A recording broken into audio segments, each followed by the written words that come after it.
Jove, secretario científico de la Asociación Escuela Argentina de Psicoterapia para Graduados. Estamos con los miércoles científicos y hoy tenemos el gusto de comenzar con el segundo miércoles del año con este nuevo ciclo. Le doy la palabra a María Eugenia Farrés, que es la coordinadora de la mesa. María Eugenia, estás muteada.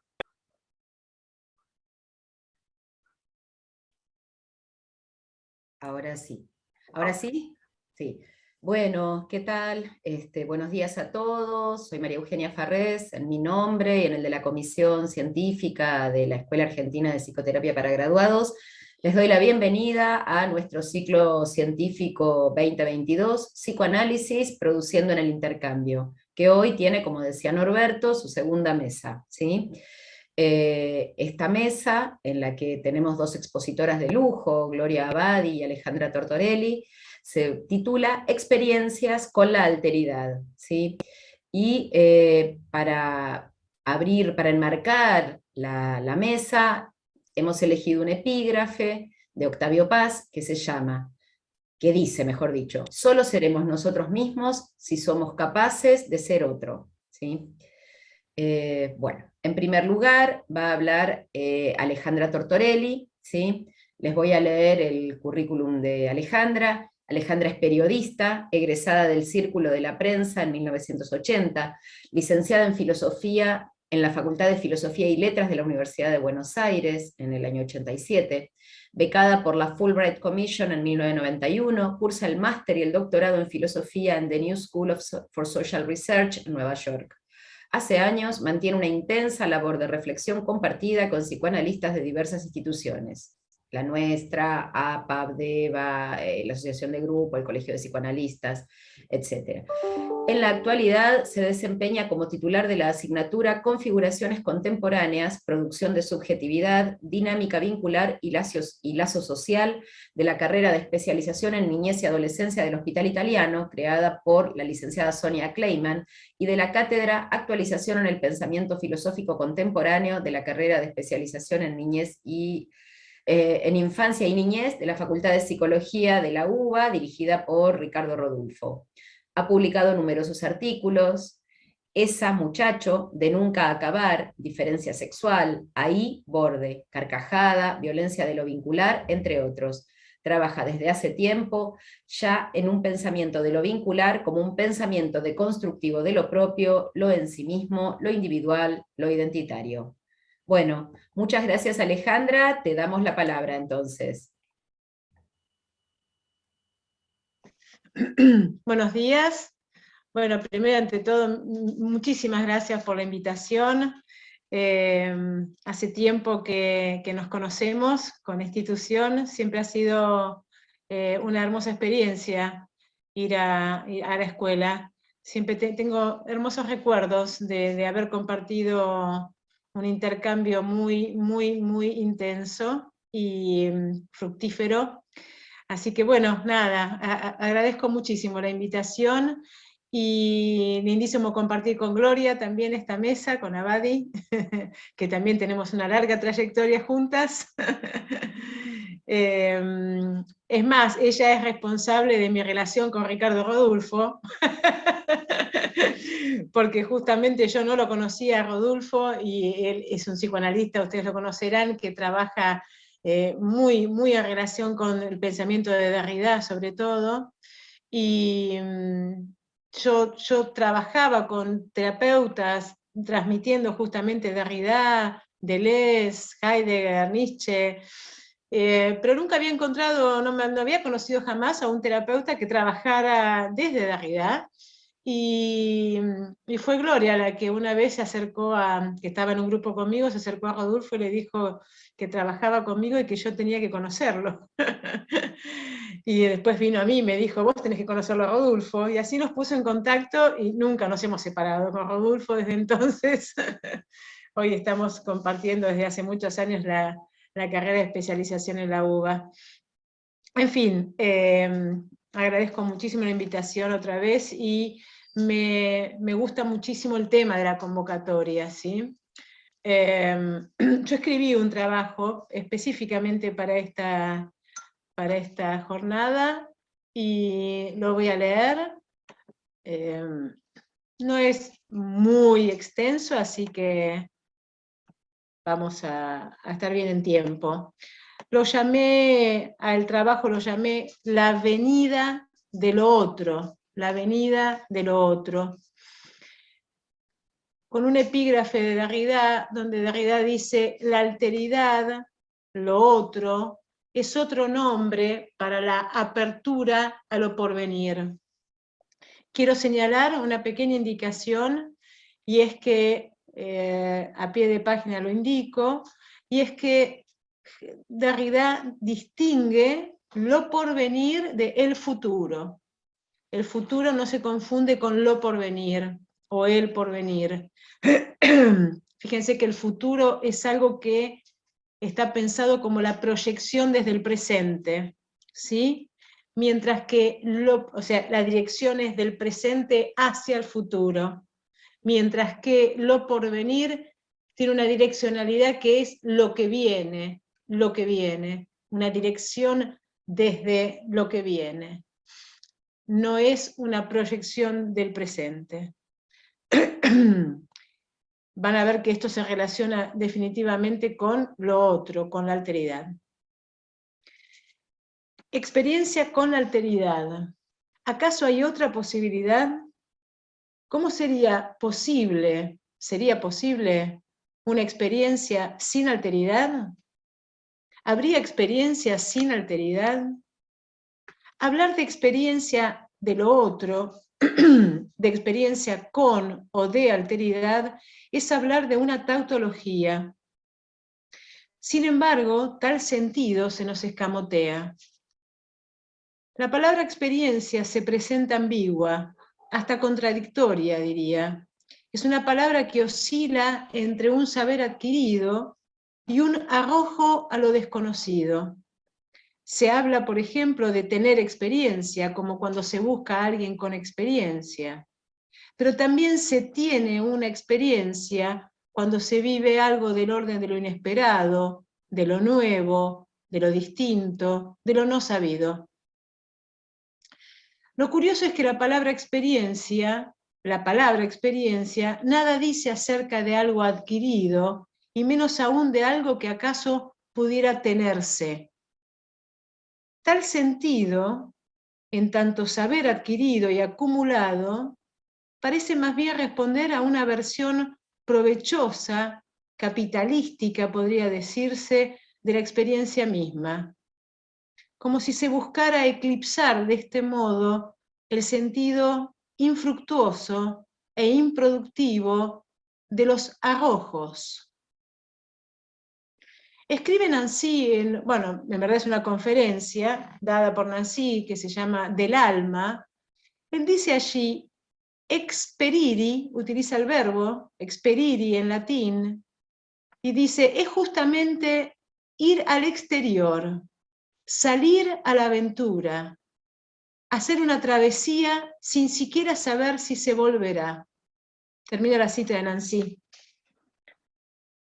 Mientras el prefijo ex, de experiri, señala hacia lo exterior, la raíz peri indica arriesgar, probar. En esta deriva de la palabra experiencia y alteridad se tocan inevitablemente. Podría decirse que la experiencia es experiencia de alteridad o no es nada. Experiencia de lo mismo, experiencia de lo idéntico, no sería experiencia, o sería el caso en el que ésta se ve obturada, denegada, resultando en la cualidad de ser experimentado, es decir, de tener un saber adquirido.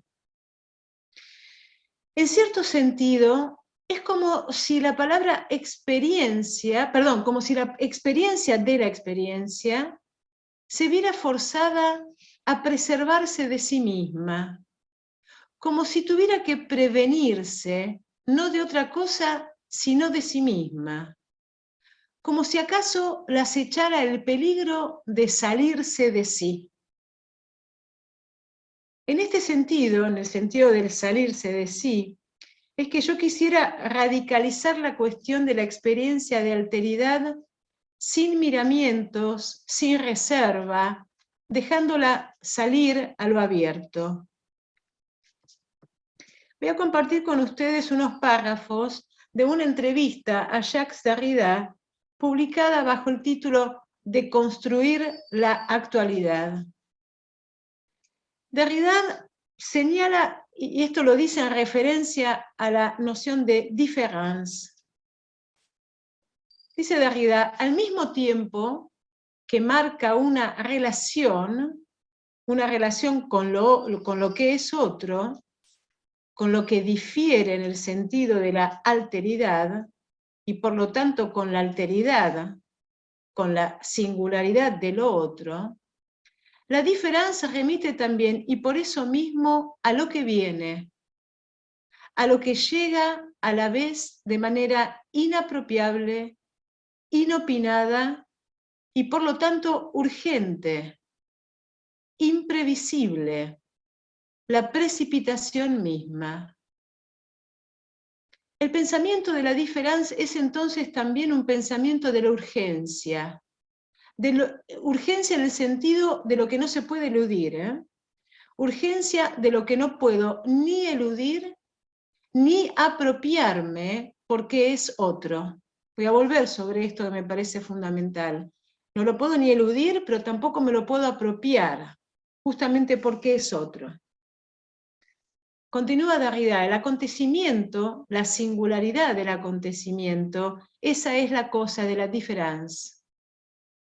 Por lo tanto, la différence es un pensamiento que intenta entregarse a la inminencia de lo que viene o va a venir, del acontecimiento y por ende a la experiencia misma.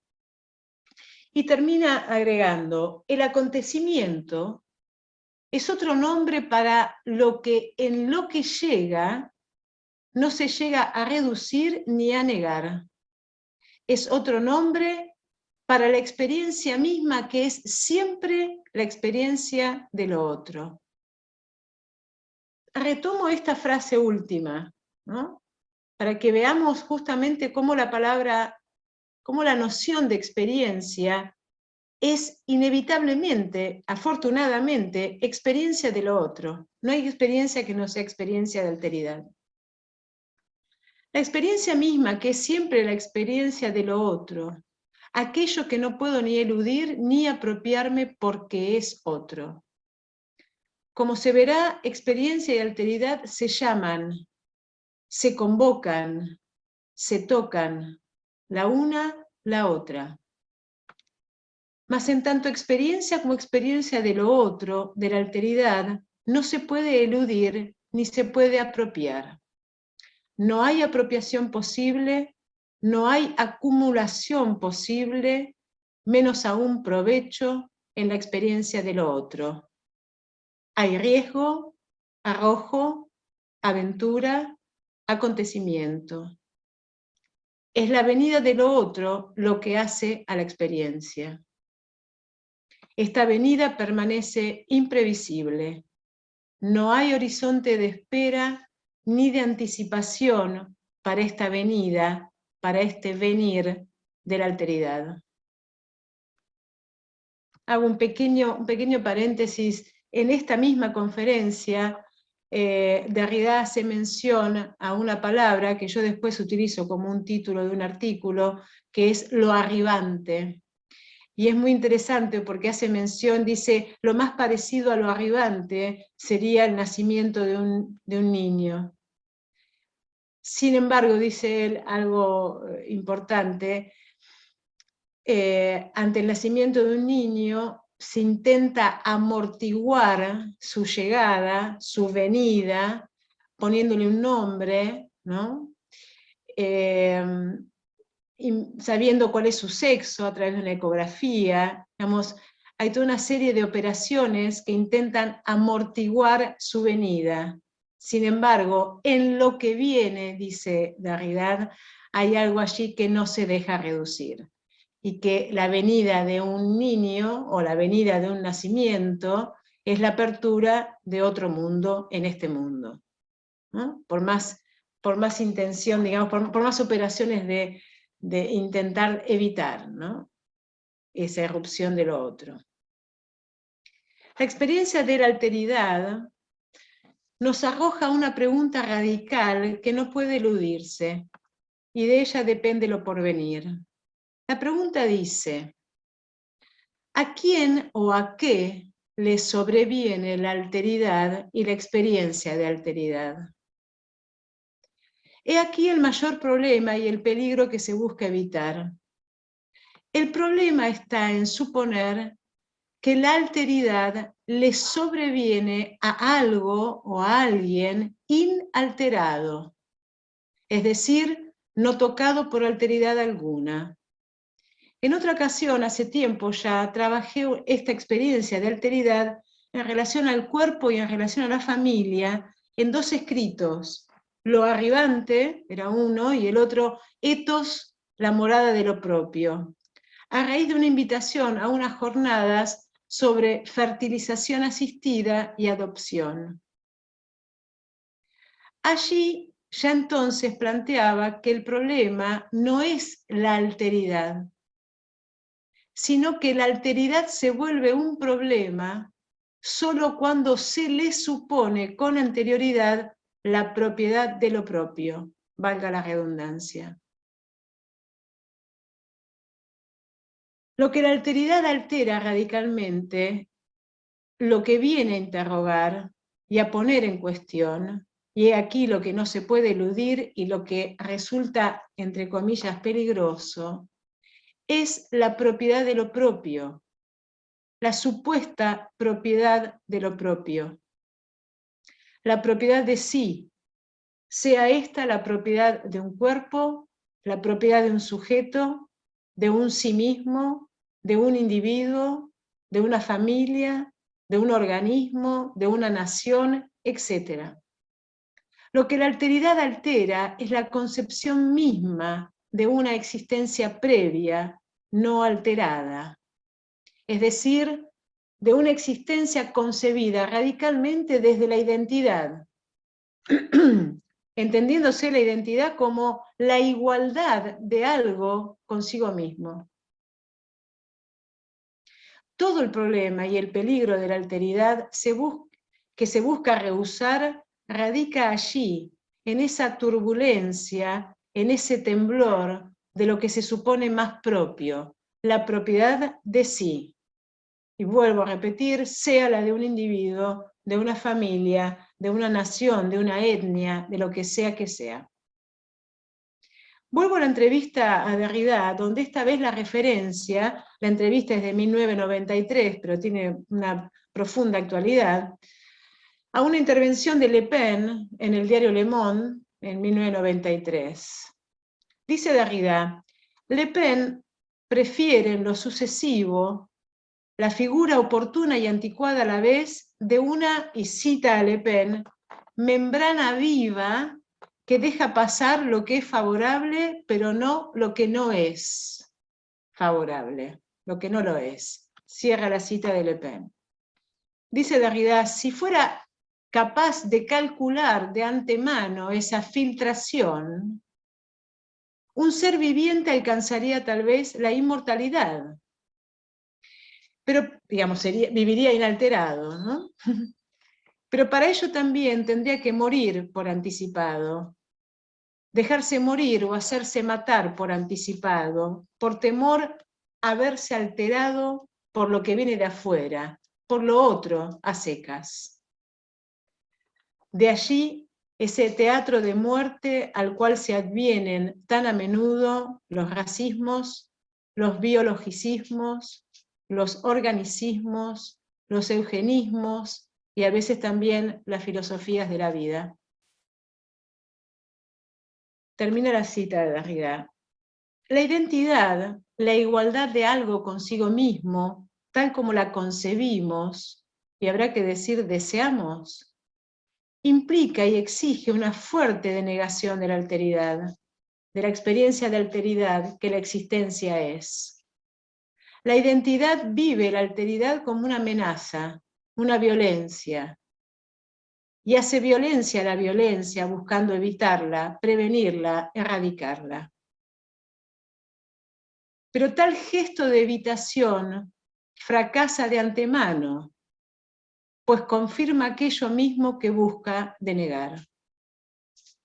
Tal es el carácter de ineludible de la alteridad. La alteridad no le sobreviene a un algo no alterado. No hay existencia que no sea de alteridad. No hay existencia que no sea en la alteridad.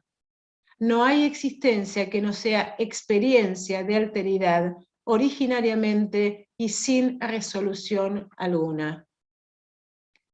La ausencia de alteridad es estar muerto anticipadamente cada vez.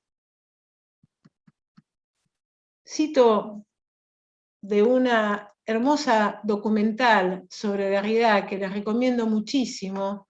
Es un documental que hace una alumna egipcia de Derrida que se llama Safa Fathi, un nombre muy raro para nosotros, y la imagen es muy linda. En YouTube está el documental, se llama Daliers Derrida, o Por otra parte Derrida, y está entero, documental, pero también hay un fragmento, y este fragmento lo encuentran si ponen Derrida, no viviría más. Allí la imagen es muy interesante y muy hermosa. Derrida es visto a través de una pared de espejos, ¿sí? Como un edificio de espejos, y a él se lo ve reflejado allí, y él dice este fragmento: el fantasma identitario nace de la inexistencia del yo. Si el yo existiera, no lo buscaríamos, no escribiríamos. Si escribimos autobiografías es porque somos movidos por el deseo y por el fantasma de este encuentro con un yo que finalmente se restituiría. Si yo llegase a identificar esta identidad de manera certera, naturalmente no escribiría más, no demarcaría más, no trazaría más y de cierta manera no viviría más. Termina ahí este fragmento de Derrida. El fantasma identitario siempre ha soñado con la ausencia de alteridad y sobre todo con la restitución así de sí, como un encuentro de uno con uno mismo, consigo mismo, como si finalmente uno se encontrara con uno. Este fantasma identitario vive la alteridad como una amenaza y se preserva, se conserva a sí mismo. Inmortalidad de lo siempre ya muerto. Es curioso que la palabra existir comparta con la palabra experiencia el mismo prefijo ex. Hubo que esperar a la despojada noción de Dasein de Heidegger para reparar en el sentido de existir, Heidegger lo escribe ex-sistir, como ser ahí, Dasein. Existir como ser arrojado ahí, a lo abierto. Arrojo que hace de la existencia la experiencia misma, que es siempre experiencia de lo otro. No puede haber existencia sin experiencia de alteridad. Termino con esto. La experiencia de alteridad exige un dejar venir lo otro en tanto otro. Un dejar venir que no es el resultado de una volición, sino la disposición que cada existencia es. Un dejar venir que no estamos dispuestos a dejar venir. Siempre estamos atrincherados, regulando, controlando, evitando la venida de lo otro. Sin embargo, afortunadamente, lo otro siempre habrá llegado ya. Muchas gracias, y muchas gracias por la invitación una vez más. Bueno, muchas gracias Alejandra, un gusto tenerte, además esa calidad docente, ¿no? de ir como puntuando las cosas. Bueno, ahora le vamos a dar la palabra a Gloria Abadi, socia de hace un montón de tiempo, más conocida para nosotros en la casa. Gloria Abadi es psicóloga, socia activa de nuestra institución, co-coordinadora del área de familias y parejas de la EAPG, docente y supervisora de nuestra institución, coordinadora del equipo de familia y pareja del Centro de Salud Mental número 3, Arturo Ameguino, coautora de varios libros, el último, también como coautora, de Vínculos, Subjetividades y Malestares Contemporáneos, compilado por Ileana Fischer y editado en el 2020 en editorial Entre Ideas. Bueno, Gloria, te damos la palabra. Bueno, buenos días a todos. Muchas gracias, Mariú, y a la Comisión Científica por esta invitación. Y también para mí un placer inmenso compartirlo con Ale. Bueno, ella ya contó que nos conocemos hace tiempo y fue la responsable de algún estallido en mi cabeza en cuanto a lo teórico en algún momento, y bueno, vamos a ver cómo se fueron elaborando, ¿no?, esa intervención de Alejandra a través de la filosofía en las teorías con las que nos veníamos manejando, sobre todo los que trabajamos en lo vincular. Bueno, a ver.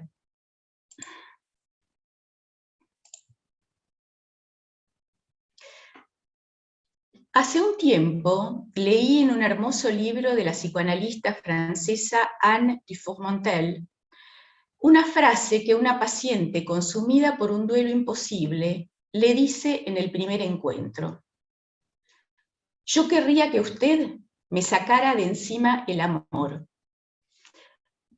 Esas palabras quedaron resonando en mí por la hondura de la demanda, más allá del caso clínico puntual al que se refería la autora.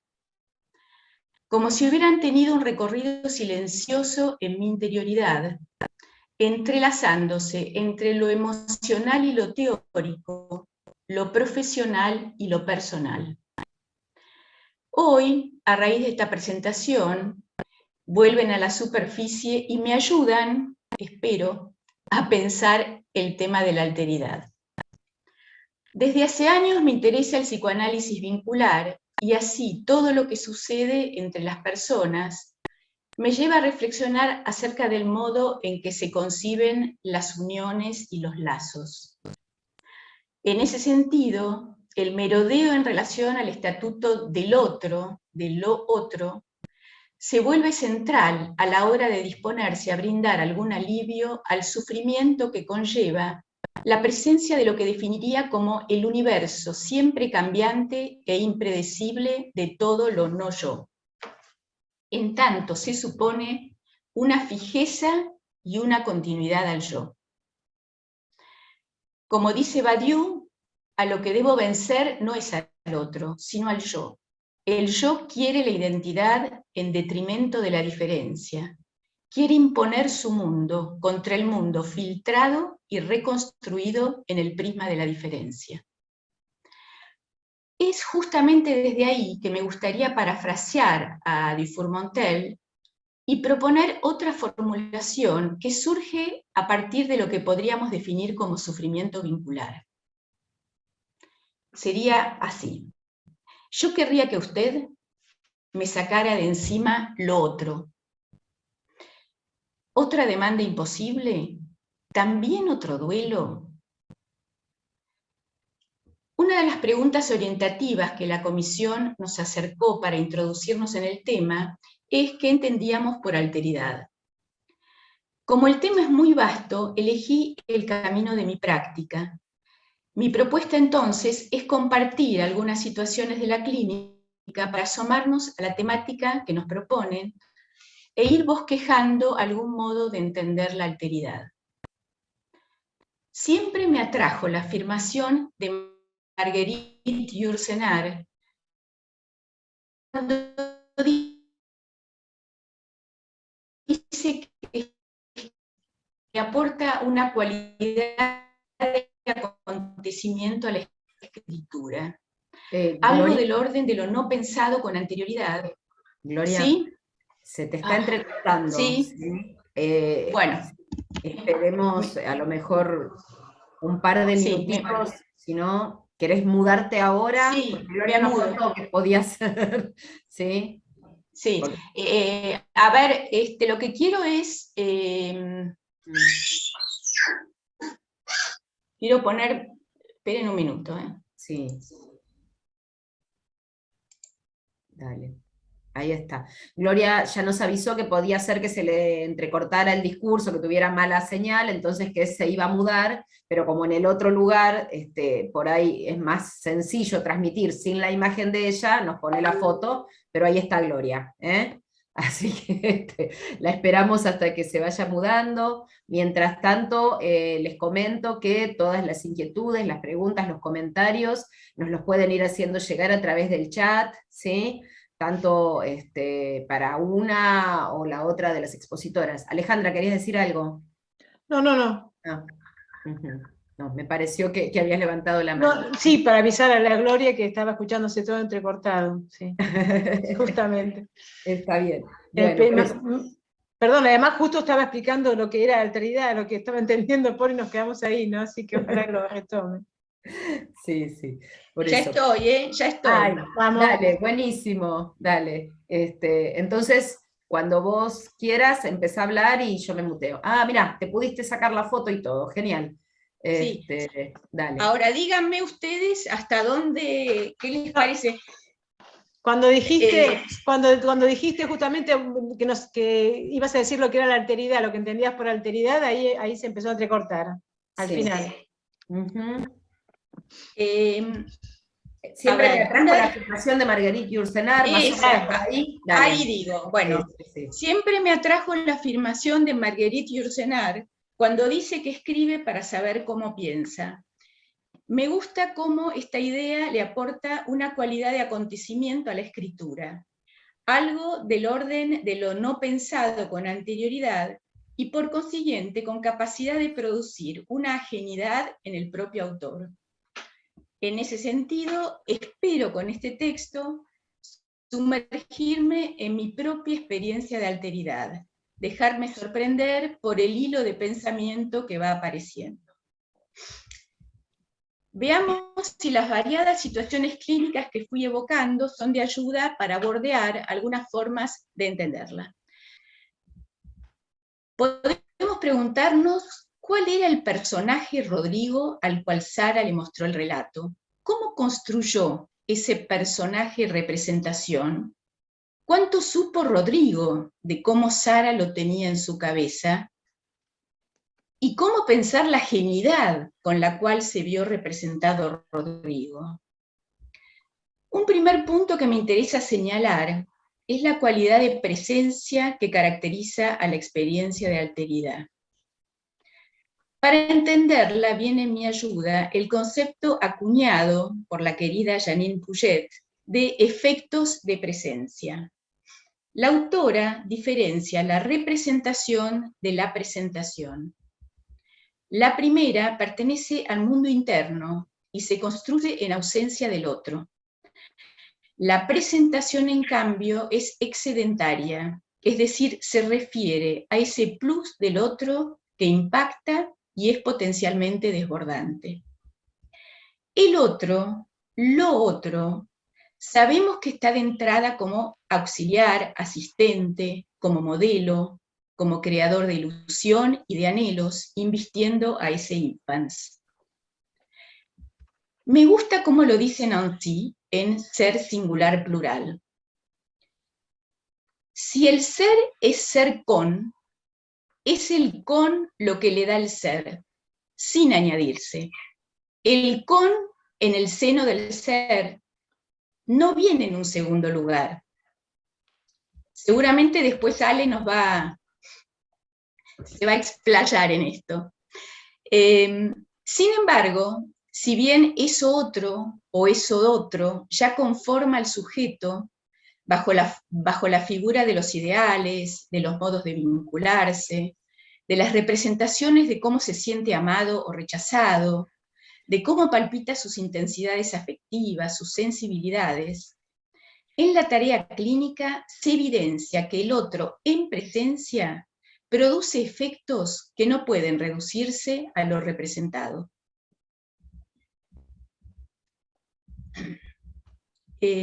Romina tardó mucho en decidirse a bailar tango. Tiene una vida más bien solitaria, muy apegada y estructurada en torno a su trabajo. Fue realmente impactante cómo relató sus primeras experiencias en el baile. Cuando estoy en la clase me siento muy nerviosa. Tengo pánico de no entender lo que me propone mi compañero de baile. Me quedo en blanco. Empiezo a temblar. Me quedo paralizada.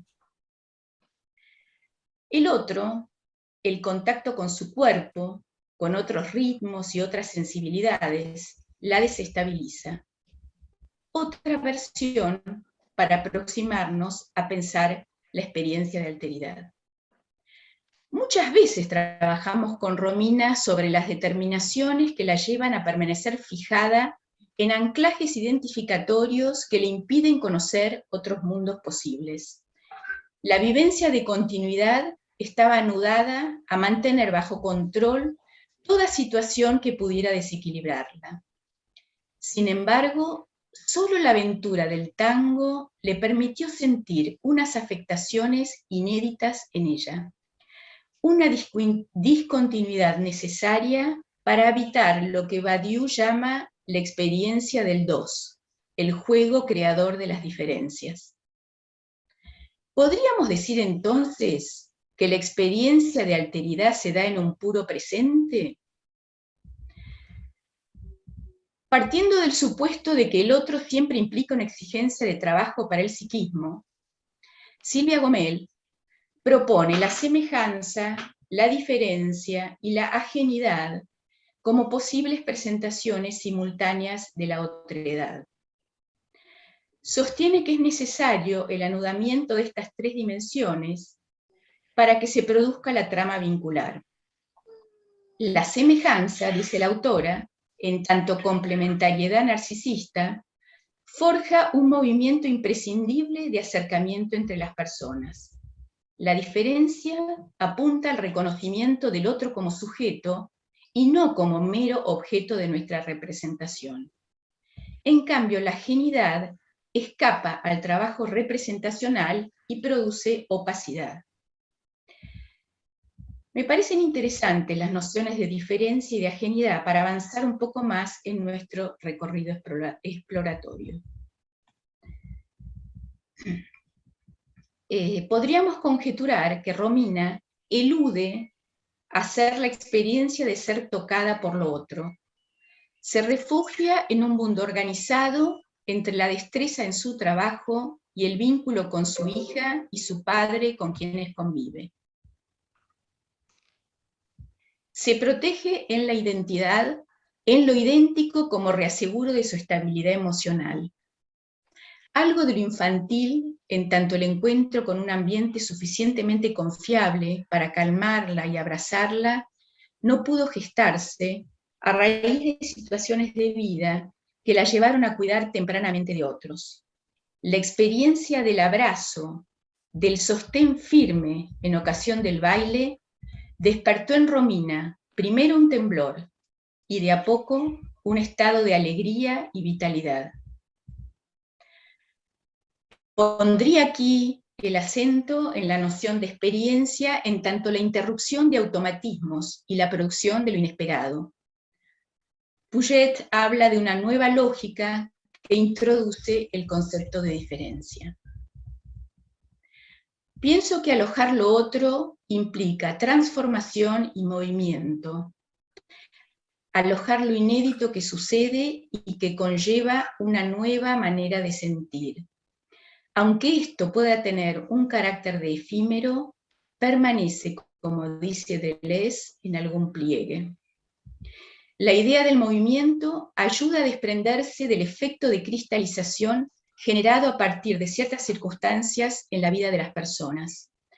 No para desestimarlos, sino para trabajarlos poniendo el acento no tanto en lo que se repite, sino connotando eso otro que escapa a esas marcas.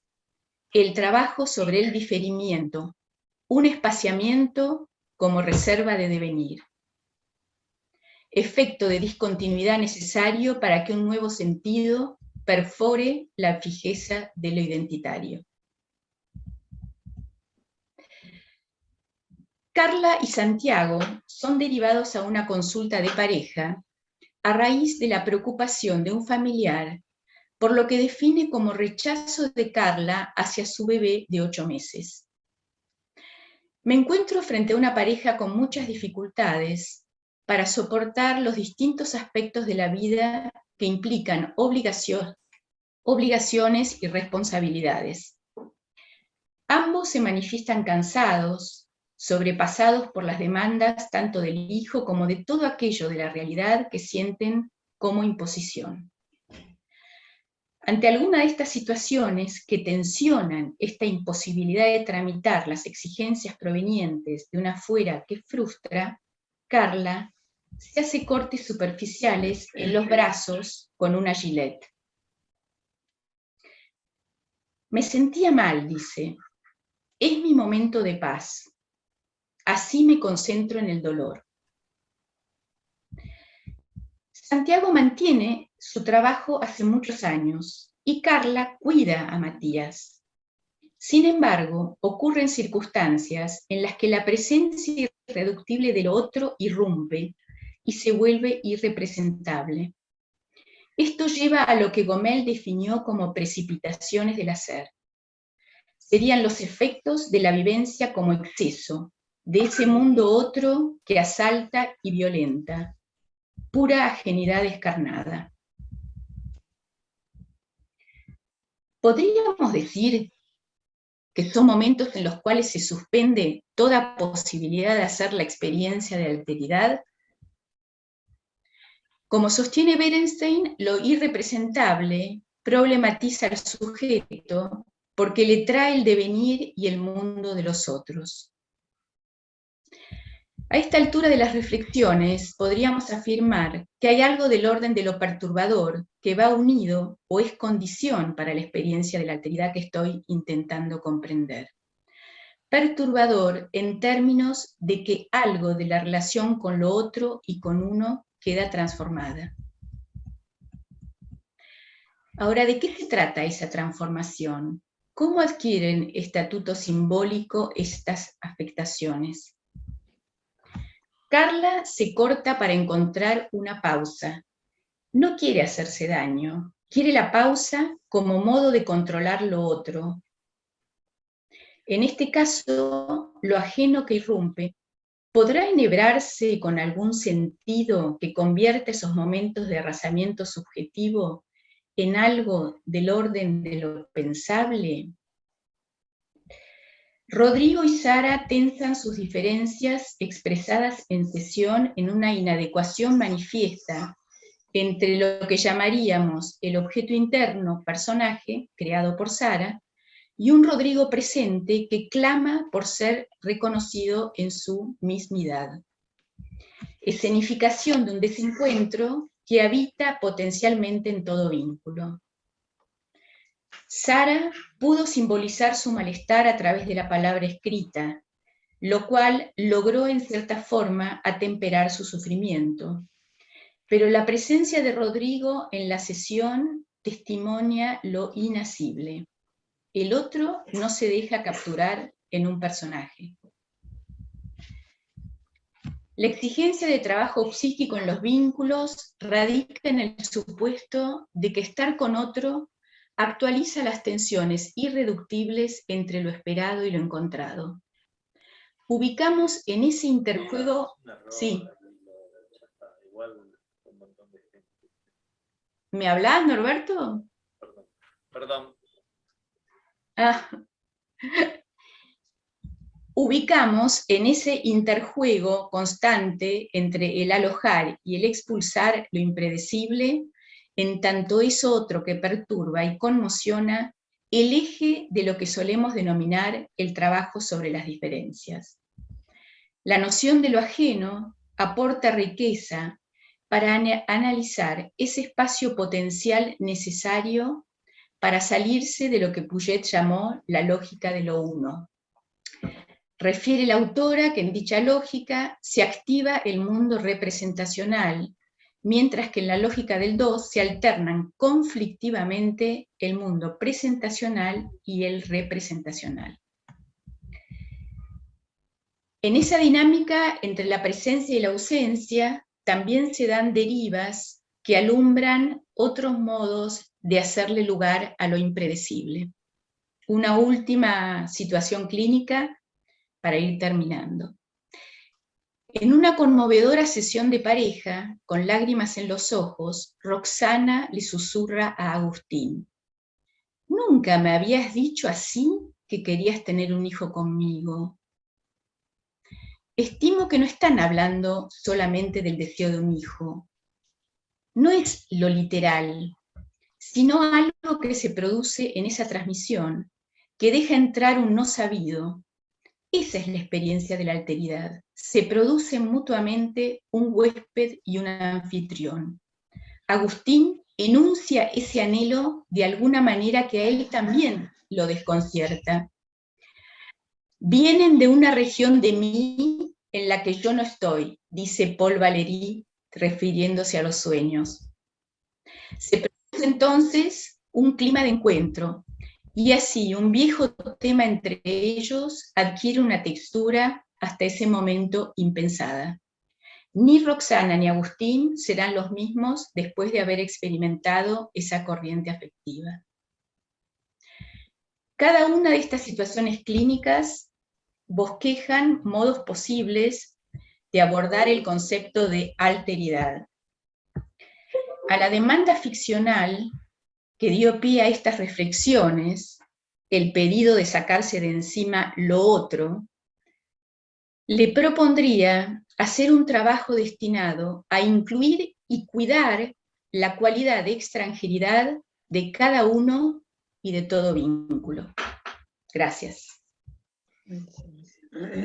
Gracias, Gloria, muchas gracias. La verdad que muy rico, muy generosa con la clínica, bueno, como ya sabemos que sos vos. Bueno, ahora voy a leer algunas de las preguntas que están en el chat, ¿sí? Los invito a que sigan haciendo más preguntas, los que quieran. Pero les voy a leer 2 o 3 preguntas, después cortamos, y como sé que seguramente quieren hacerse alguna pregunta entre ustedes, cuando les dé la palabra pueden ahí pueden responderla, ¿sí? Leo. José Cernadas dice: gracias por el trabajo y las reflexiones que proponen. Pregunto, la experiencia y desde allí la posibilidad de tener un encuentro con lo nuevo, libre de prejuicios y como riesgo propio en ese encuentro, ¿es posible si hay un sujeto que ha logrado en lo exogámico su autonomía? Desde la endogamia no hay posibilidades de riesgo, no hay otredad posible. ¿Sí? Sigo. Sonia Stein dice: ¿puede expresar un poco más sobre ese deseo de buscarse, de restituirse a sí mismo? ¿Habrá algo no narcisista, válido, vital en ese deseo? ¿Cuál sería la relación entre la mismidad y la alteridad más allá de la resistencia defensiva a la otredad? Entiendo por la hora en la que fueron enviadas estas preguntas que Gloria todavía estaba leyendo y que iban más dirigidas a Alejandra, pero bueno, creo que cualquiera de las dos puede contestar si tiene ganas sobre esto, ¿sí? Iliana, les leo una más, ¿sí? Iliana dice: muchas gracias. En relación al problema de la alteridad, a Alejandra la dirige, ¿sí? La diferencia entre la representación del otro y el otro, ¿podría decirnos algo en relación a la crueldad en el otro? ¿Sí? Una última, y con esto les devuelvo la palabra a las expositoras. Marcelo Podestá dice: me encantó, alteridad es salir de un lugar que dificulta la relación con lo otro, otros, para buscar otra posición. Esperemos que con mejor fortuna. ¿Estuvo preparado? Bueno, acá las dejo a ustedes, no sé quién quiere contestar primero. Adelante, Ale. A ver,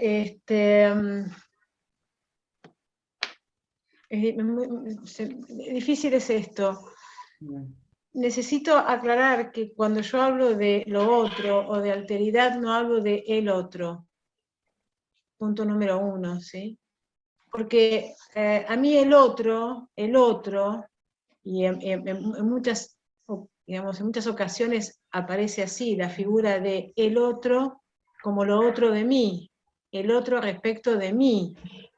Y lo que yo estoy planteando es que la alteridad es originaria y esta alteridad no es del otro, ¿sí?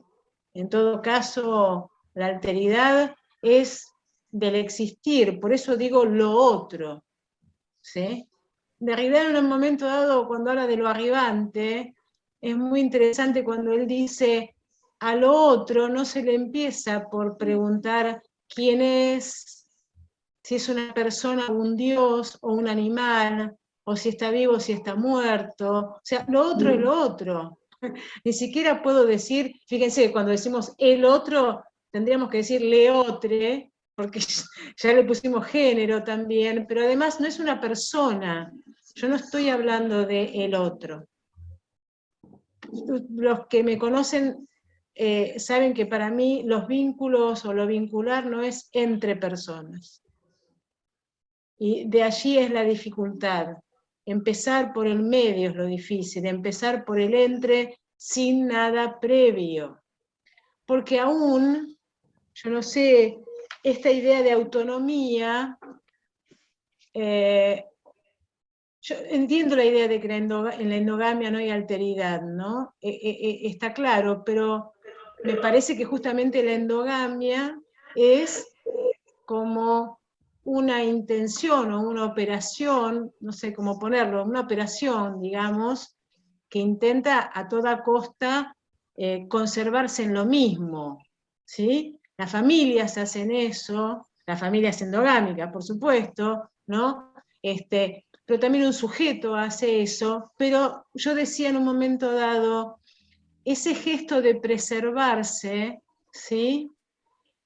Falla de antemano. ¿Por qué? Porque si algo se quiere preservar, da cuenta de que originariamente hay algo que ya no es del orden de lo mismo, sino de lo otro.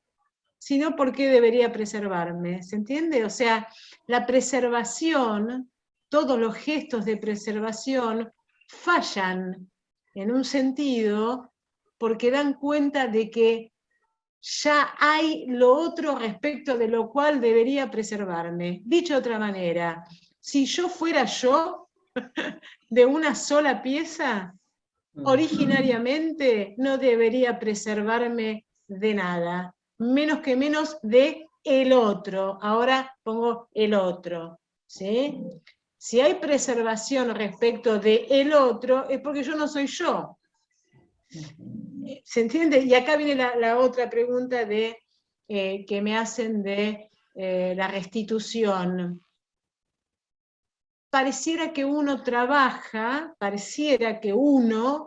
trabaja como para finalmente restituirse, es decir, finalmente encontrarse uno con uno mismo, como si uno en esta vida viniese a conocerse, ¿no? Como si uno estuviese en una tarea de conocimiento de sí. Yo creo que el existir no es una relación de conocimiento, para empezar, y que la relación de uno consigo mismo es ya una relación de alteridad. La distancia que hay entre mí y mí es una distancia constitutiva, es decir, la relación con uno es ya relación con otro, ¿no? Si yo creo que la relación de uno con uno mismo es una relación de restitución, es decir, donde finalmente, a lo largo de una gran tarea, yo llegara finalmente a mí, ¿no? Como cuando Derrida dice, si finalmente, ¿no? Esta certeza de identidad pudiera tener lugar, entonces no viviría más, ¿no? Porque esa restitución, ese finalmente llegué a mí, esta soy yo. bien, esta soy yo. ¿Y ahora cómo sigo? ¿Cómo sigue la cosa? Si hubiera restitución, no viviría más. Pero no hay restitución porque no hay justamente ese... ni una relación de conocimiento. Acá me encanta la noción de Persia, cuando Persia dice que el psicoanálisis es una experiencia de desconocimiento. ¿No? Me parece que es importante también prestar atención a la pregunta que yo me hacía antes. La alteridad no le sobreviene a alguien de manera secundaria, ¿no? Ni le sobreviene, como el ser con que traía Gloria de Nancy, tampoco le sobreviene a alguien individual primero. Una última cuestión respecto de la autonomía. Yo pienso que no hay efectivamente autonomía posible, ¿sí? Vivimos en heteronomía, siendo hetero justamente esto otro, ¿no? Insisto con esto, afortunadamente, porque la autonomía es otra vez la ley en mí, ¿no? La ley en mí, el nomos está en mí. ¿Qué mí? ¿Dónde está este mí? ¿Cómo se construye este mí? ¿No? Bueno. Para empezar. Le damos la palabra a Gloria. Yo sí. te voy a pedir... Sí. No, yo ahora te voy a pedir que me repitas la pregunta sobre la endogamia, pero antes me quedó resonando estas palabras de Persia, Ale, de experiencia de desconocimiento, ¿no? Porque me parece que en esta distinción que vos hacés entre lo otro y el otro, que yo en mi trabajo pivoteo, ¿no? Están, me parece que ambas situaciones presentes, pero lo de la experiencia de desconocimiento la asocio mucho justamente con el sufrimiento vincular, porque si hay algo con lo que nosotros trabajamos cuando hay consultas de pareja o de cualquier vincularidad, es poder aceptar ese otro que sorprende, que irrumpe, que desborda, y qué hacer con ese plus, ¿no? Que es productor de malestar. Entonces, también es una experiencia de desconocimiento en mi clínica, ¿no? Estoy ahora pensando en términos incluso de los motivos de consulta, ¿no? Por eso, bueno, sáqueme de encima lo otro, ¿no? Sáqueme de encima eso que es inelaborable, ¿no? Que todo el tiempo choca con lo pensado o con lo esperado o deseado, ¿no? Donde nuevamente ahí está un poco lo que decís, Ale, de la centralidad en uno, ¿no? Esa dificultad para salirse de salirse del centro. Yo estoy, a ver, claro. A mí me parece que sería fantástico escribir sobre sufrimiento vincular, porque verdaderamente la pregunta que yo me hago es, vieron que yo ahí dije, el problema con la alteridad no es la alteridad. La alteridad no es un problema. La alteridad es un problema, o se vuelve problema, para la propiedad de sí mismo. ¿Se entiende? Es decir, lo que hace problema es la propiedad del sí mismo, no la alteridad. Porque por otro lado, imaginen por un segundo vivir sin alteridad. Me pego un tiro. O sea, eso de lo que tanto sufro, si no lo tuviera, sería absolutamente imposible. Ahora, yo creo que no hay vincularidad sin sufrimiento, sin violencia. Yo escribí un trabajo que se llama La violencia de lo vincular, porque no hay vincularidad sin violencia. ¿Violencia qué? Violencia al uno, al supuesto uno que queremos preservar, al supuesto sí mismo que queremos preservar, ¿no? Entonces, lo vivimos como un sufrimiento. pero lo vivimos como un sufrimiento porque estamos anclados en la ilusión, porque es absolutamente ilusorio, en la constitución ilusoria del sí mismo. Bueno. Habría que trabajar, sobre todo creo con los pacientes, habría que trabajar con la constitución ilusoria del sí misma. Está bien. Te repito, Gloria, te vuelvo a leer, ¿sí? La pregunta sobre la exogamia y la endogamia, ¿sí? Que era la pregunta de José Cernadas. Dice, la experiencia y desde allí la posibilidad de tener un encuentro con lo nuevo, libre de prejuicios y como riesgo propio en ese encuentro, es posible si hay un sujeto que ha logrado en lo exogámico su autonomía. Y después dice, desde la endogamia no hay posibilidades de riesgo, no hay otra edad posible. ¿Sí? No sé si querés que te repita algo más. O, bueno. Claro, si pensamos a la exogamia como la dejado tocar por lo diferente y haber puesto en cuestión, yo siempre, tengo la conexión débil, me dice acá, inestable, ni siquiera No, acá. se escucha bien. Sí, ¿sí? Sí, por ahora sí. Sí, dale, dale. Cualquier cosa te avisamos nosotros, no te preocupes, sí. Sí, no, cuando a veces doy clases sobre familia y pareja, una de las cosas que aparecen es esta distinción entre endogamia y exogamia, primero como cosas homogéneas, que no lo son, digamos, en toda endogamia y exogamia, y en toda, digamos, no hay algo a lo que se accede de una vez y para siempre fijo. Pero muchas veces aclaro, aunque parezca una banalidad, que la exogamia no implica, bueno, elegir a una pareja por fuera, ¿no?, del círculo familiar, digamos, digamos, ir por fuera de la familia, sino que tiene que ver con poder cuestionarse algunos rituales, algunas semantizaciones, algunas significaciones que son heredadas de la familia de origen. O sea, que es esa posibilidad de dejar lo seguro, ¿no? Dejar, entre comillas, lo propio. Digo, entre comillas, porque la tengo a Ale acá que me mira, y cada vez que digo lo propio, sé que no está tan bien, pero bueno. Lo que quiero decir, y correr ese riesgo de dejar entrar lo que va a ser perturbador respecto de lo conocido, de esta idea de continuidad.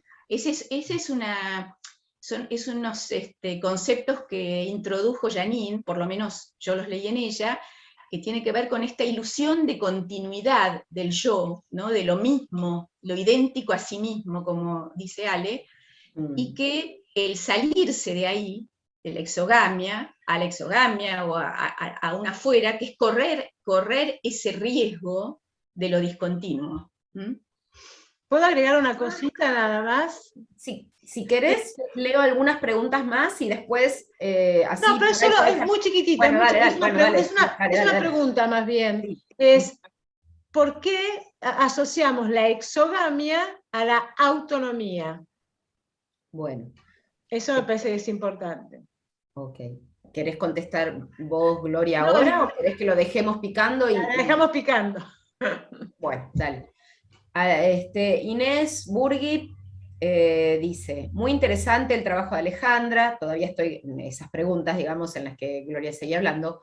Lo otro es conectado por Freud con la naturaleza del desear, o sea, porque no hay identidad posible, porque no hay identidad de percepción, hay deseo, según él. El deseo es consecuencia de la falta de identidad.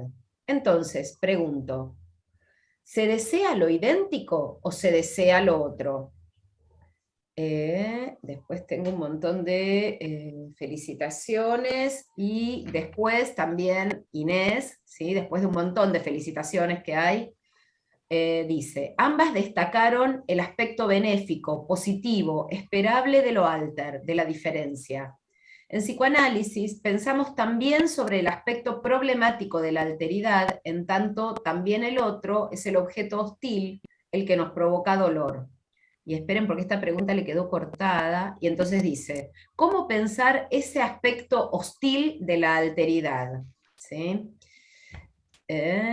Y leo una más de Mónica Fabeluques, ¿sí? Que dice, el nosotros desmiente la alteridad. ¿Cómo articular la experiencia de lo otro con la experiencia del encuentro? ¿Sí? Ali Levin dice, gracias por las exposiciones, ambas responsables y hacen reflexionar. Me quedé con el prefijo ex en el término existir y experiencia. Y si quieren, dejamos acá y seguimos, las escuchamos un ratito más a ustedes, ¿sí? María Eugenia, la de Mónica Sí. sobre el nosotros, que me la lees Te de la vuelta, leo, porque sí, después dice, sí. El nosotros desmiente la alteridad.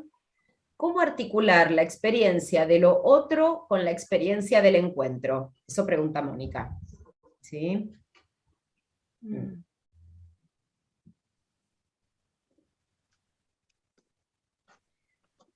¿Quieren que les lea una más? No, pará cachito, puede ser. Dale, porque si no se junta todo y se hace un bodoque ahí. Sí, Sí, se me hace dale. bodoque. Sí. Dale. Gloria, Sí. ¿querés vos? No, empezale. ¿Sí? A ver, respecto de la crueldad, vuelvo a lo mismo, no se trata de el otro. Yo entiendo que ustedes están preguntando por la crueldad del otro. Para mí la alteridad no necesariamente se trata de bueno o malo, o sin violencia o con violencia. La alteridad es riesgo. Por supuesto que es riesgo. El otro me puede matar, ¿sí? La vida me puede matar. Pero acuérdense también que ahí cuando Derrida dice cuánta muerte hay en ciertas filosofías de la vida que están en nombre de la preservación. Esto ya lo decía Nietzsche, una vida que se conserva a sí misma, como se pensó mucho tiempo, la conservación de la vida, es una vida que llama a la muerte. La vida es exposición, es riesgo, aún a la muerte. A la enfermedad, a la violencia. ¿Qué pretendemos? Porque si pretendemos erradicar la violencia de la existencia, entonces estamos muertos. No es benévola la alteridad, ni es malévola. Es alteridad. Eso por un lado. Por otro lado, es interesante que la experiencia del otro es absolutamente experiencia de encuentro. Es decir, el encuentro es encuentro solo si es de lo otro. Hay una frase de Deleuze que es muy interesante cuando él dice que una relación, un encuentro, es lo contrario, todo lo contrario a un reconocimiento. Un encuentro, si el encuentro está fundado en el reconocimiento, estamos pensando el encuentro desde un modelo especular de identificación. Que no digo que esté mal o bien, digo que es otro modo de pensarlo, ¿no? Para mí lo vincular, yo no lo pienso desde un modelo especular ni desde un modelo de identificación, sino desde el desde la diferencia de Derrida, que bueno, sería muy complejo en este momento abordarla, pero desde esta experiencia de lo otro, no hay encuentro que no sea de lo otro. De lo contrario, el encuentro se convierte en el espejismo de un reconocimiento mutuo, por ejemplo, ¿no? Donde lo otro queda eclipsado, ¿no? Desaparece. Claro, que es lo que vemos en el enamoramiento, ¿no? Exacto. Que a veces se piensa el enamoramiento como un encuentro, y justamente si es algo que no lo es un encuentro, porque no hay un otro. Tal cual. ¿No? El otro estamos obnubilados porque está, bueno, puesto en el... Y cuando aparece el otro, después es el estallido, ¿no? Vos no eras así, esto es una traición. Que es el momento de la consulta en general, cuando el otro hace su aparición, ¿no? En escena. Y por eso el nosotros, decía Mónica, preguntaba, ¿no? Sí. No sé, me quedé pensando en el último fragmento clínico que yo traigo, que por ahí lo podemos pensar entre todos, porque en el momento en que después de que lo escribí, me quedé pensando qué noción de alteridad se estaba produciendo ahí, que es cuando yo digo que hablan de este hijo, ¿no? Y que se produce ahí en sesión una novedad, en el sentido de que ya se había hablado del hijo. Sin embargo, aparece de alguna manera enunciado y recibido y puesto en valor que realmente es otro hijo, ese que estaban pensando, ¿no?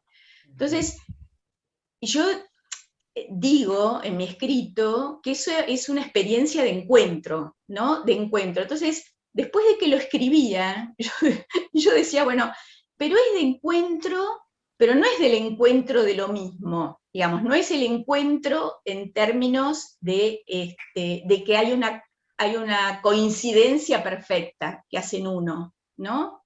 Sino que me parece que eso se da porque hay un trabajo sobre la posibilidad de recibir algo hasta ese momento impensado.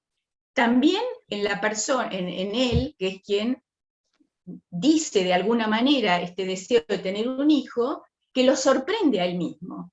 Entonces ahí me parece que hay un encuentro que les permite a los dos enterarse de algo que no sabían hasta ese momento. Por eso lo pongo como una posible otra manera de pensar la alteridad. Siempre tomando la alteridad, me parece, de una manera diferente de como la está planteando Alejandra, ¿no? Me parece que hay, hay una diferencia. Bien. Bueno, hay montones de preguntas y de comentarios, así que sigo leyéndoles, ¿sí? María Casariego de Gainza dice, felicito los trabajos de excelente nivel. Me gustaría consultarles a las dos sobre el concepto de alteridad y semejante, cómo se ven afectados en la cultura posmoderna, y si pueden desarrollar la idea de alteridad en relación a la presentación y representación, ¿sí? Después, esperen un poquitito, que Marcelo Podestá pregunta, pero, que se ve que estaba contestando en tiempo real, ¿no se puede pensar que para reconocer lo otro como otro es necesario partir de una vivencia de mismidad de algún modo? Lo digo desde un punto de vista lógico, pero también clínico. Inés Burgui pregunta, Gloria, en el caso de Carla, ¿podría pensarse en una especie de función del dolor, como si se quisiera inscribir algo en el cuerpo que no se ha simbolizado? Marcelo vuelve a preguntar, ¿identidad es sinónimo de completud? Leo una más. Mauro Pinelli pregunta, desde la perspectiva planteada, entiendo que los fenómenos interpersonales de violencia pueden pensarse como efecto de la negación o el rechazo de la alteridad, como exacerbación del propio narcisismo o del registro imaginario en Lacan. ¿Es correcto pensarlo también desde Derrida? ¿Podríamos pensar la cuestión de la violencia desde este autor? Si quieren, me parece que hay bastantes preguntas, podemos dejar ahí. ¿Podés leer esa última otra vez, por favor? Que no... Sí, claro, sí, la vuelvo a leer, ¿sí? Mauro pregunta, desde la perspectiva planteada, entiendo que los fenómenos interpersonales de violencia pueden pensarse como efecto de la negación o el rechazo de la alteridad, como exacerbación del propio narcisismo o del registro imaginario en Lacan. ¿Es correcto pensarlo también desde Derrida? ¿Podríamos pensar la cuestión de la violencia desde este autor? Esa es la última, ¿sí? Okay. Bien. Bueno, dale. Yo sí, voy a empezar porque me parece que hay un par que son para Ale, lo que tiene que ver con Derrida. Pero me interesaba, creo que lo trabajé bastante en el texto, pero como vuelva a surgir, esta diferencia, no sé cómo está la pregunta formulada, pero dice alteridad, presentación, representación, Sí, ¿no? pide que pongan a jugar los tres conceptos, digamos, sí.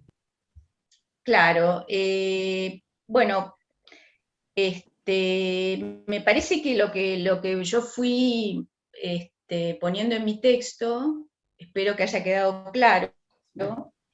Es que en la representación, insisto, después de escucharla Alejandra, mucho, yo tendría que reescribir el trabajo, ¿no? Bueno, o por lo menos trabajo.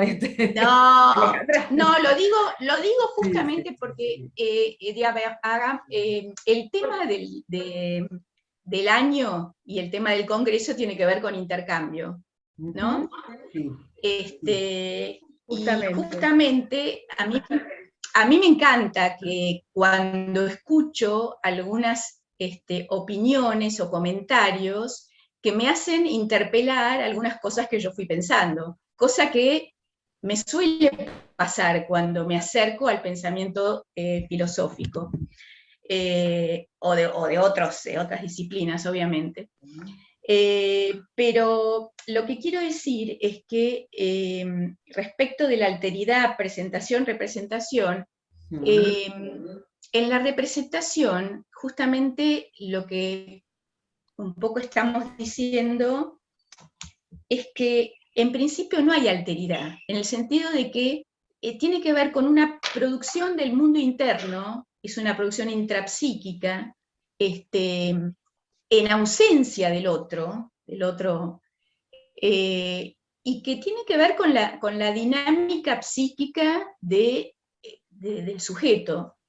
Es completa, en cambio, la presentación, que ya se define por el otro, por la presencia del otro, y de cómo eso está rompiendo esa centralidad de la representación, está quebrando, fisurando, violentando la idea que tenemos del otro. Llámese el personaje que escribió esta paciente en su texto, en su escritura. Entonces, lo que entiendo que da la posibilidad de que algo de lo alter se inscriba es la presencia del otro. Y el hacer algo con eso que desborda. No sé si es una inscripción, yo ahí no sé cómo digamos, porque no hay un punto donde... Claro, la dislocación es permanente. No es que hay un momento... ¿no? Sí, pero lo que digo es que esa dislocación no es que en algún momento se detiene. El otro, la presencia del otro, todo el tiempo produce un corrimiento respecto de lo representado. ¿Mm? Sí, bien. Alejandra, dale. Sí, una indicación. Yo me acuerdo que con Janine charlábamos esto, y a mí me parece que estaría bueno, no se lo digo a Gloria, no lo tomes personal, pero estaría bueno que terminemos con las disciplinas.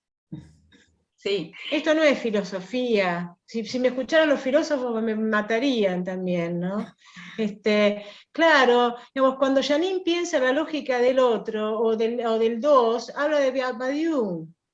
Y cuando piensa desde la presentación o la representación, o de alteridad o la genidad, está trayendo términos que, ¿de quién son? ¿Son de la filosofía? ¿Se entiende? Entonces, yo creo que estamos pensando verdaderamente lo vincular o lo que tengamos que pensar el psicoanálisis. Está bueno que nos aboquemos a pensar. Ya no importa, realmente las disciplinas me parece que otra vez nos encierran, ¿no? Nos disciplinan, otra vez nos encierran. Yo adhiero más bien como decía Heidegger, fin de la filosofía, tarea del pensar, ¿no? Dicho eso, justamente hay un problema con la presentación del otro. Yo entiendo que la presentación del otro está pensada justamente como no representación. Pero, ¿saben?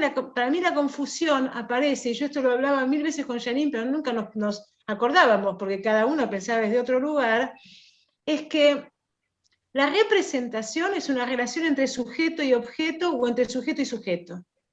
Ahí hay representación, ¿sí? Pero fíjense que la palabra representación ya supone la presentación. Entonces, cuando se habla de presentación del otro, es confuso. Y ahí Janine utilizaba a veces la palabra la impresencia. Porque justamente lo otro, al no ser representable, no se presenta. ¿Se entiende? No hay presencia, si hablo de presencia. Sí entiendo que lo que Janine decía es que la presencia del otro quiere decir que justamente es cuando el otro deviene otro que escapa a mi representación, a mi imagen. Nosotros todo el tiempo estamos recubriendo, ¿no?, al otro, a una persona o a un objeto con una representación. Pero eso no agota la alteridad. Justamente la alteridad es aquello que excede. Pero la alteridad no se presenta como algo presente, ¿se entiende? O sea, justamente no se da la representación. Dicho esto, voy a las otras. Alguien dijo, ¿se puede reconocer lo otro como otro cuando no hay experiencia de mismidad? Lo que pasa es que yo pienso que lo otro no se reconoce. El trabajo de reconocer lo otro como otro llega tarde, digamos. No es vuelvo a eso, para mí la alteridad no es una experiencia de reconocimiento, menos de reconocimiento del otro como otro. Es previo, ya ha sucedido. Ya nos ha sucedido. No, es del orden del acontecimiento y no del reconocimiento. Acontecimiento es otro nombre para la venida de lo otro, dice Derrida, ¿no?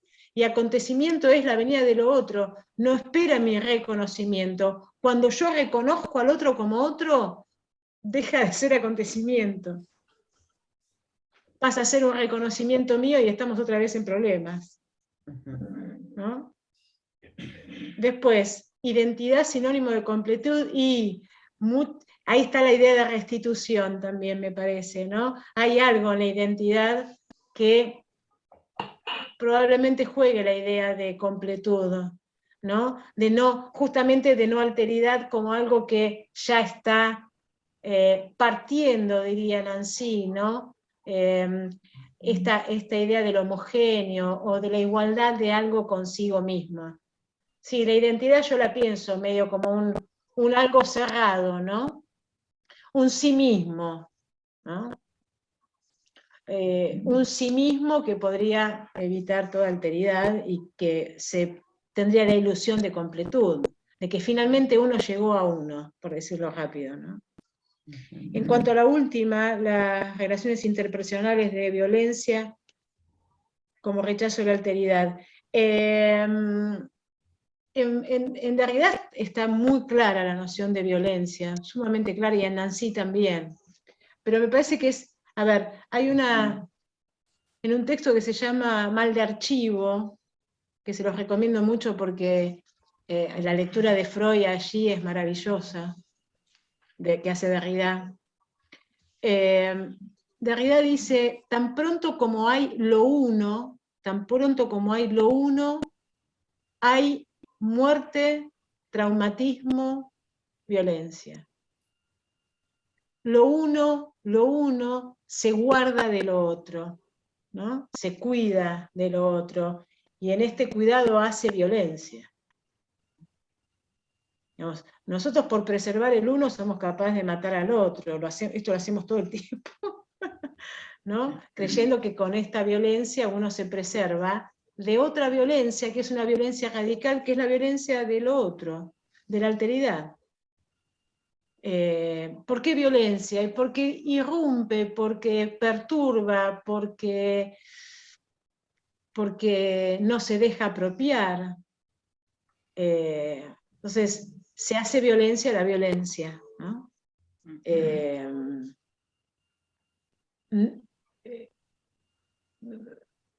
Como diría Nancy, es violencia contra la violencia de querer llevar todo al homogéneo, ¿no? Siempre queremos llevar todo.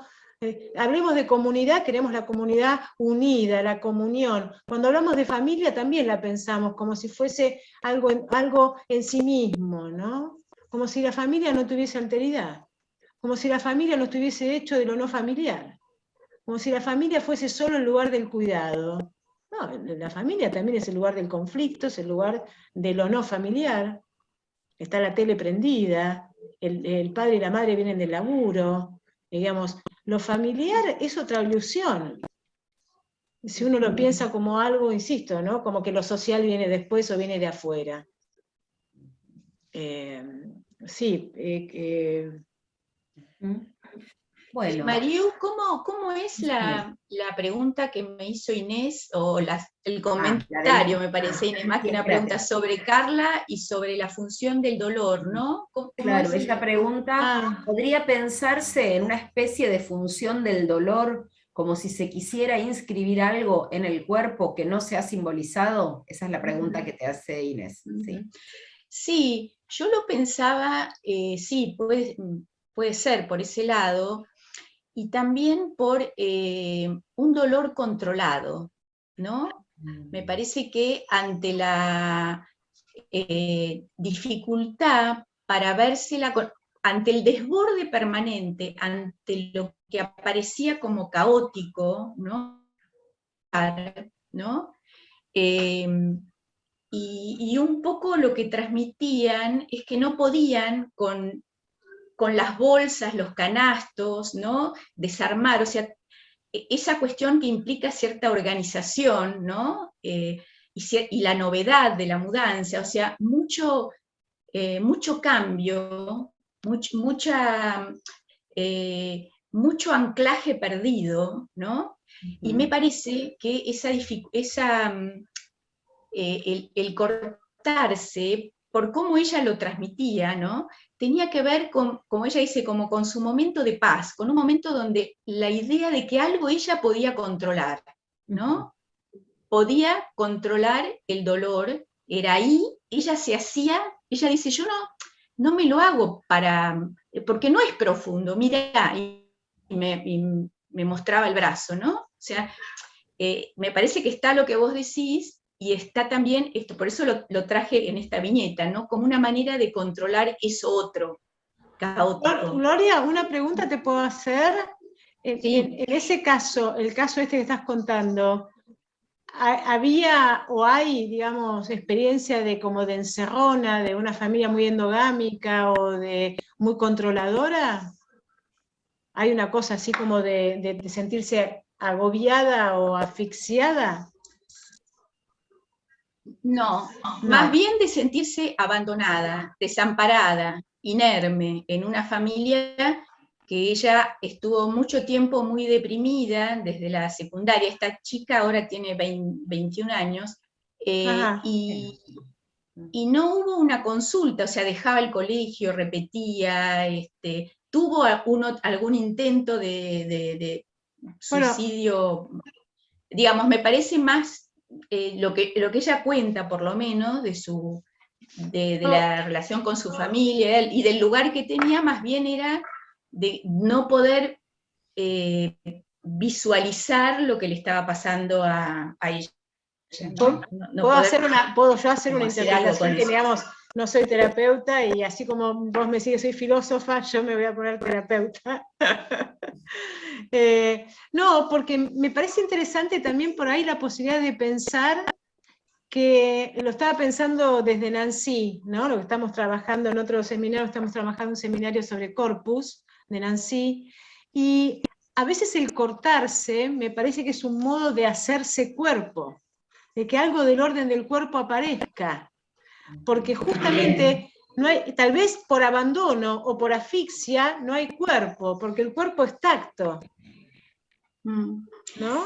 Y cortarse no deja de aparecer cuerpo, se está haciendo ¿se entiende? Digamos, no es que se corta un cuerpo, sino que al cortar aparece la experiencia de cuerpo. Lo estoy pensando desde ese lugar. Puede ser un disparate también, pero se me ocurre como No, que me no hay lleva a orden. asociar, lo que vos decís, me lleva a asociar que esta chica tiene un tatuaje muy particular, que lo tiene acá en la mitad del, no tanto en el, sí, en esta parte, la parte del pecho.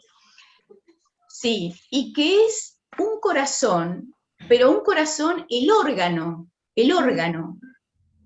¿entienden? Con las aurículas, las arterias, o sea, digo, un poco en la línea en la que vos decís, ¿no? También un cuerpo que es órgano, en ese sentido, que no está como velado, investido. Me impactó mucho cuando le pedí que me muestre y vi eso tan descarnado, ¿no? Bueno, sigo un poquito más porque nos van quedando poquitos minutos. Qué activos que están, son increíbles, fabuloso, divino.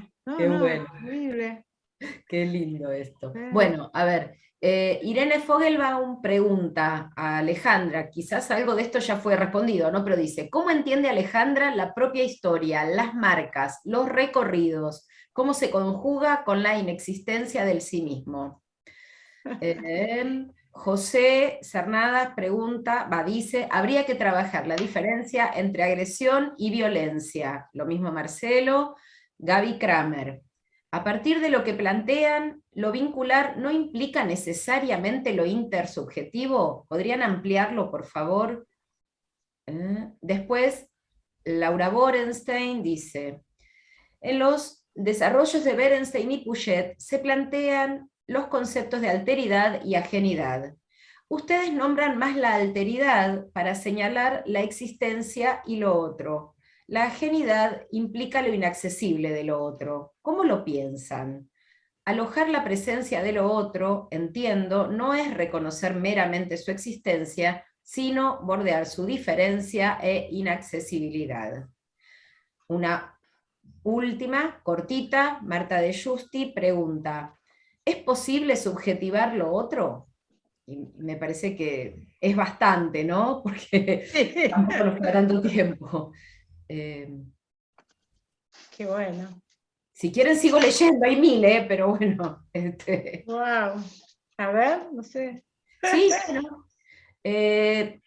Sonia Stein dice, la endogamia, creo que después se corrige, porque abajo dice, perdón, la exogamia, pero como hay tantas preguntas en el medio, yo leo cómo está, ¿sí? Dice, la endogamia sería autonomía respecto de las imposiciones, etcétera, de los patrones vinculantes familiares. No, entiendo que es exogamia, sí. Pero no es autonomía esencial en el sentido de una restitución así, tal como entendí. Mauro pregunta, agrego a mi pregunta anterior, ¿es posible diferenciar desde Derrida violencia y agresividad? ¿Sí?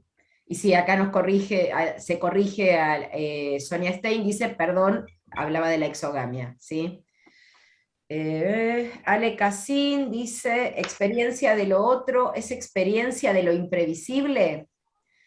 Bueno, ¿quieren que lea más? ¿Quieren que lo deje ahí? Como quieran ustedes. No, yo sí empiezo por la última, diría que sí, Alejandra Cassin, que la experiencia, desde como yo pienso lo otro, sí, es la experiencia de lo imprevisible, de lo perturbador,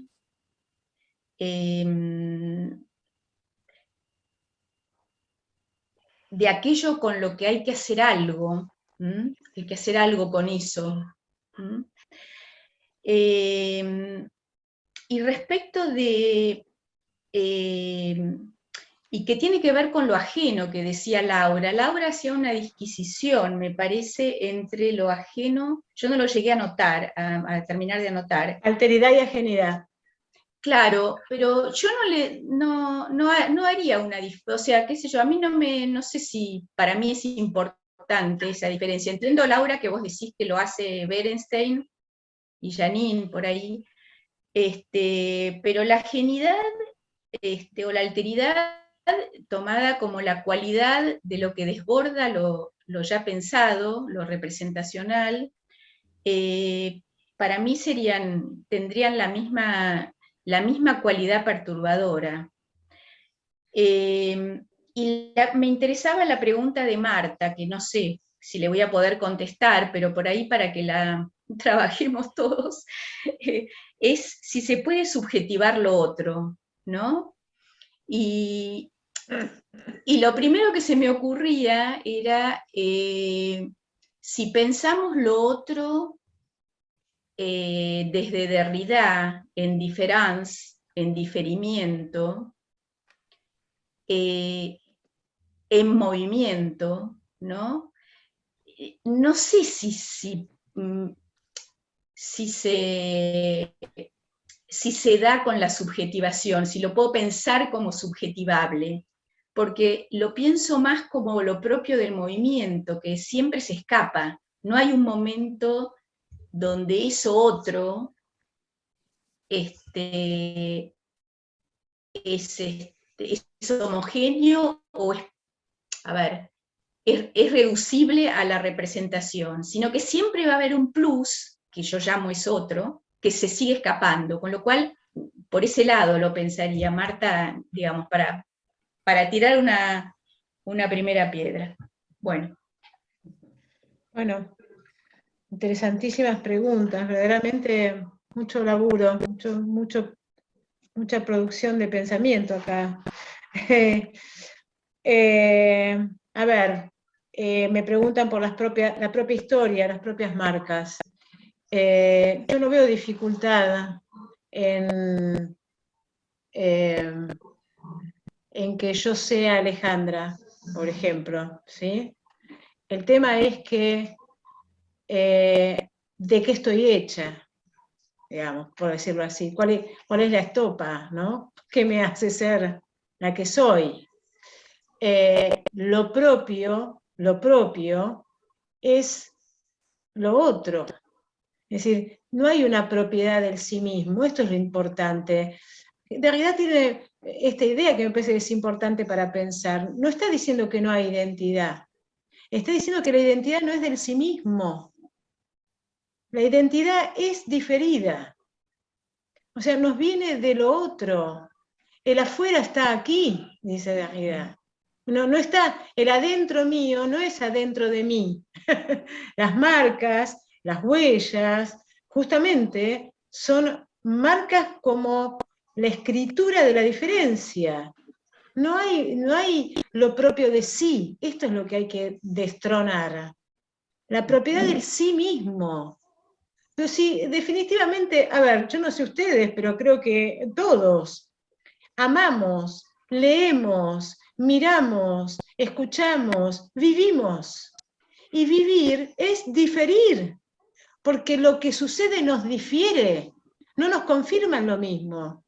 Yo leo un libro y me difiere, veo una película y me difiere quiere decir devengo otro, devengo diferente. El diferir de la diferencia es eso, estar entregado a esta experiencia que es experiencia de lo otro, pero sin ningún sí mismo previo, porque ¿qué sería un sí mismo? Yo no termino de entender qué es un sí mismo, verdaderamente les digo, me parece una construcción imposible. Entonces, esto diría respecto de la historia propia, la afuera está aquí, ¿no? Agresión y violencia,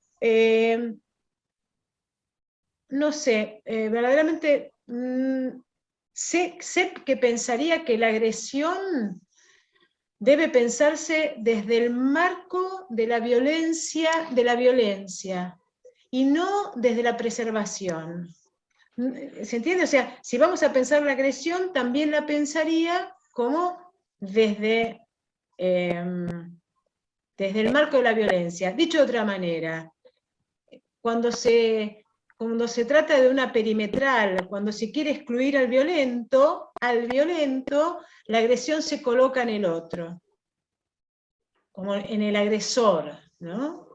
Y me parece que la agresión, primero hay que pensarla como esto que decíamos antes, no hay vincularidad sin alteridad, sin violencia. Por supuesto que hay violencias y violencias, ¿sí? Pero que hay que ponerlas en ese marco, y que la agresión entonces no viene del otro. Habría primero que trabajarla como justamente como agresión de la vincularidad, es la vincularidad la que es violenta en un extremo o en otro, ¿no? Por supuesto, no, insisto, no se trata de lo mismo, pero ponerlo en ese marco, esto se me ocurre, ¿no? Porque las perimetrales hacen más violencia, digamos, a la violencia, ¿no? A mí me causa mucha gracia cuando uno escucha, y tenía la perimetral, pero la pasó y la mató. ¿Y qué te crees, que la perimetral evita la violencia? No hace más que, digamos, reforzarla, ¿no? Porque se coloca la violencia en el otro, ¿no? Y se lo excluye, un desastre. Otra vez volvemos a lo mismo, ¿no? Creer que se puede con la alteridad excluyéndola. Doblete. Lo vincular no es intersubjetivo para mí. Creo que la intersubjetividad es una cosa y lo vincular es otra cosa, como yo lo entiendo. Porque justamente lo vincular para mí es experiencia de alteridad, es el trabajo de la diferencia, y no hay sujeto previo al vínculo. No lo puede haber. No hay sujeto previo al vínculo. Alteridad y ajenidad, estoy así como medio un piloteo cortito, ¿no? A mí la palabra ajenidad yo la vengo ya como dejando de lado, porque justamente para mí ajenidad refiere a lo propio, o mejor dicho, remite a lo propio. Hay ajenidad cuando se piensa desde lo propio. ¿Sí? Por eso, por ejemplo, yo en el trabajo de fertilización asistida y de adopción decía, bueno, al hijo adoptado se lo piensa como es ajeno, pero se lo trata o se lo experimenta como si fuese propio. El problema está en como si fuese propio, ni los hijos propios son propios. Entonces, ajenidad, no es una palabra que a mí me guste. En ese momento la utilizaba, pero justamente porque se quería velar lo ajeno como si fuese propio. Y me parece que no es esa la manera justamente de pensar ni la fertilización asistida ni la adopción. Entonces... Ale, en realidad para ambas, nos quedan poquitos minutos, ¿sí? Entonces yo les pediría, si ustedes quieren, yo sigo leyendo algunas preguntas, pero me parece por ahí más interesante si quieren aprovechar para retomar algo de lo que ya se preguntó, redondear algo, porque dentro de 3-4 minutos tengo que entregar el mando de esta nave, ¿sí? Así que ahí les pido que vayan cerrando. Si realmente quieren, puedo seguir leyendo en el chat, pero me parece que por ahí estaría más piola ir cerrando algunas ideas, ¿sí? La macana que vas a terminar de leer y nos tenemos que ir. Por eso no leo. También es una lástima, pero bueno. No, igual les va a quedar a ustedes el chat con todas las preguntas que hay. Sí, pero es lindo responder. Solo quiero decir una cosa que también se escucha mucho, alojar la presencia de lo otro. No estoy de acuerdo con eso, en el sentido de que, otra vez, en todo caso, la presencia de lo otro como experiencia de alteridad me desaloja de mí mismo. Si yo lo alojo en mí, otra vez me lo vuelvo a apropiar. Es un trabajo de apropiación. Me tengo que dejar desalojar. El que no, digamos, si estamos en una relación, estamos desalojados de lo propio. Nos guste o no, pero es que lo propio nunca hay. Para mí no hay lo propio que no sea ya desalojo, ¿se entiende? Ese es el problema. No hay una propiedad primera que está puesta en peligro. ¿Cuál sería la propiedad de mí misma? Entonces, alojar, esto trabajamos ayer con el seminario de Nancy, alojar es otra vez como un trabajo para mí de apropiación, y volvemos como, ¿no?, a este movimiento que yo prefiero pensarlo hacia la desapropiación. Bien. ¿Gloria? No, la verdad que escuchándola a Alejandra y rememorando un poco el recorrido que fuimos haciendo, pensaba qué complejo que es escuchar a lo que Alejandra tiene para proponer como manera de pensar esto de la alteridad o del otro o del ajeno, todo lo que fuimos diciendo, y cruzarlo con cómo trabajamos nosotros con los pacientes, ¿no? Que, digo, cómo trabajamos con una teoría con la que nos venimos formando, y que nos da como anclajes importantes en la escucha, ¿no? Y en las intervenciones, por supuesto. Entonces, es un trabajo laborioso, ¿no? Tomar, porque a mí me interesa mucho todos los aportes de Nancy, Deleuze, Derrida, bueno, cada uno de nosotros seguramente abreva de distintos autores, de distintos campos, pero escuchando, ¿no?, me vuelve a pasar eso de pensar qué difícil es dejarse tomar, ¿no?, por estos nuevos modos de pensar, y cómo se va permeando eso en nuestra clínica y en nuestra teoría, ¿no? Pero que hay como situaciones más fáciles y otras de choque, me parece, ¿no? Escuchándola a Ale y pensando en cómo fuimos trabajando nosotros las teorizaciones acerca de lo vincular. Nada, simplemente dar testimonio de cierta como complejidad, ¿no?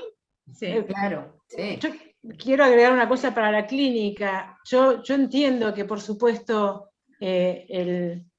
la demanda, o mejor dicho, la idea del sufrimiento vincular no es desgarrador, ¿sí? Obviamente que es desgarrador, pero muchas veces me he preguntado, y verdaderamente les digo, para una clínica, ¿no?, la pregunta de qué sufrimos, qué nos hace sufrientes. Y verdaderamente, discúlpenme, pero ya no estoy hablando como filósofa, lo digo como un existente que soy. Yo sufro de mí misma, yo sufro de ser yo misma, de ese trabajo que es tan imposible, que es ser uno mismo, y que todo pone en cuestión ese sí mismo. Porque, digamos, es tan insostenible ese lugar, es tan difícil de producir, que lo que me pone a mí más feliz son las experiencias donde yo no soy yo misma. Cuando uno baila, cuando uno es con otro, cuando uno lee, cuando uno se olvida de sí, es cuando está mejor en esta vida. Ahora, cuando está ensimismado, en sí mismo, valga la redundancia, pensando qué dije, qué no dije, porque yo debería haber dicho, y mirá lo que me dijo, que me sacó, y a mí este no me quiere, pero el otro no, es insoportable. Entonces, yo creo que lo que sufrimos del sí mismo. Y lo ponemos en que el sufrimiento viene de la alteridad del otro, no, el sufrimiento viene del sí mismo. Yo estoy totalmente convencida, disculpen, pero verdaderamente lo pienso como que lo que más sufrientes nos hace es el sí mismo. Es muy interesante, Alejandra, el planteo que traes acerca de la dificultad del pensar el sí mismo. En psicoanálisis hay un concepto que es el extranjero interior, ¿no?, que justamente pone en cuestión de qué se trata el sí mismo. Exacto.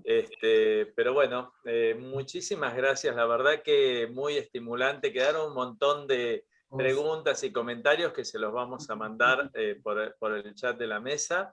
Y lo que vamos a hacer ahora es abrir a que los participantes puedan saludar y despedir a la mesa, mientras subo el flyer para dentro de 3 semanas, porque tenemos dos miércoles feriados para el 1 de junio. Así que bueno, pueden ya abrir sus audífonos como para Micrófonos. Micrófono. Voy a hacer una felicitación que me encantó, la leo a Laura López y Repeto, y les digo así un besito. Gracias. Y Gracias. muy buenas las presentaciones. Muy gracias. Creo que la cuestión sería, hay que quererse más. Sí, muy bueno. Gracias. Bueno, mientras tanto, los invitamos para el 1 de junio a las 11 horas, Freud y la psicología de los pueblos, del Grupo de Investigación en Psicoanálisis y Política. Qué bueno. Bueno, muchísimas gracias. Muy bueno, muchísimas gracias. Muy buena la... Muchas gracias. Gracias a todos. Gloria, Alejandra. Gracias, Para Alejandra, Gloria. ¿Cómo estás? María Eugenia. Re lindo verte de nuevo en la escuela, Alejandra, re lindo. Excelente, igualmente. Excelente mesa, ¿eh? Y muy laburadores ustedes. Excelente mesa. Sí, sí, muy, muy. Estoy emocionado para el sí. Para no cuchichear. Seguíamos debatiendo todo lo que venían trayendo. Muy interesante. Bueno, voy Gracias, deteniendo la Mari. grabación, si seguimos charlando.